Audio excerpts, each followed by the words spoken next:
Recently আমি যেই বইগুলো পড়তেছি সেই বইগুলো হচ্ছে যে হু মুভড মাই চিজ, এই বইটা আমি আরও আগে একবার হচ্ছে যে পড়ছি, এখন আবার পড়তেছি।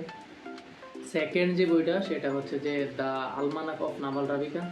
এই বইটা আমার এখনও পর্যন্ত 4-5 বার পড়া হয়েছে। আমি আরও পড়তেছি যেন এই বইয়ের কনসেপ্টগুলো আরও ভালো বুঝতে পারি আর কি। দ্য আলমানাক অফ নাভাল রাবিকান, এই বইটা হচ্ছে যে হাইলি রিকমেন্ডেড সবার জন্য, মানে মাস্ট। এই বইটার মধ্যে আছে হচ্ছে যে আপনি মানি আর ওয়েলথ এর মধ্যে যে পার্থক্য আছে এটা খুব ভালো করে বুঝতে পারবেন।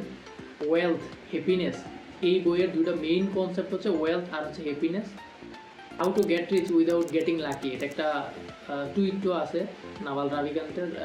যারা হচ্ছে যে বই পড়তে আগ্রহী না তারা ওই টুইটার ইয়েটা পড়লে মোটামুটি একটা ভালো আইডিয়া হয়ে যাবে। আবার এই বইটা হচ্ছে যে একটা পডকাস্ট আছে ইউটিউবে, আপনি পডকাস্টও শুনতে পারেন চাইলে। আর থার্ড যে বইটা সেটা হচ্ছে যে the intelligent investor, Warren Buffett. এই বইটা হচ্ছে রেকমেন্ড করছে এই বইটা পড়ার জন্য। এই বইটা সেকেন্ড টাইম পড়তেছি।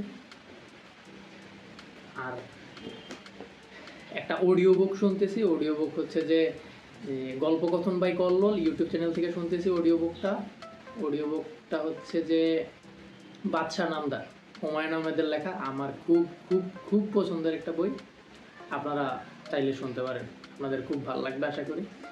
বাদশা নামদার বইটা আমি 2 বার পড়ছি, এখন একবার হচ্ছে যে অডিও বুক শুনতেছি স্টোরিটা আবার মনে রাখার জন্য আর কি, মনে করার জন্য।